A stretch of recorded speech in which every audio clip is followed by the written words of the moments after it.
Okay, Michelle, we're starting a new year here, and so a lot of people are thinking about New Year's resolutions, myself included, and so many of us are small business owners, and we're thinking about our business in the new year and what we can do to really make this our best year ever. And so, one of the first resolutions I think a lot of small business owners are thinking about is the top line growth. I resolve to increase my revenue this year by 100%, say. Uh, Awesome. Talk about this. How can we actually stick to this and accomplish it? Great goal to have. I think everybody it's a beautiful place to start is 100% growth in your business. And if some people look at that and go, oh, well, I can't have 100% growth in my business. Depending on where you're at, it can be extremely easy to do, especially if you're a small entrepreneur and you're, making 40 grand a year. To be able to double is actually brilliantly easy. To be a company like IBM and go, okay, we want to make double our revenue for next year, that might be a little more off the wall. But for your average entrepreneur to be able to double their income is a brilliant goal. And the place that they start is writing it down.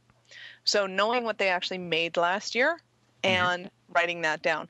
The biggest thing that I noticed, though, is most of them will ask to double the revenue. And the downfall in that is it's really easy to double your revenue, but not double your profit.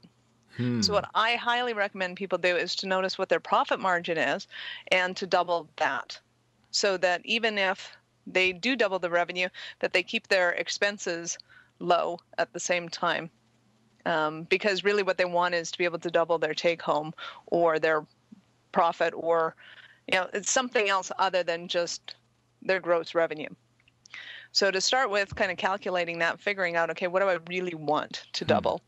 And going from there, that's kind of the smart way to go. Some people, especially if they're kind of more on the accounting side, will look at their expenses and go, okay, well, how do I decrease my expenses? Which isn't a bad idea, Hmm. because some people will have uh, excessive expenses that they don't need and that they can cut loose on them. But some people will look at, oh, I can only cut my expenses, and that's not true either. More often than not, if their expenses are lean, then look at doubling your income. Then the next issue people get into is, well, if I double my revenue, that means I'm doubling my hours. And, well, quite frankly, right now I'm putting in 80 hours a week, so I can't double my hours.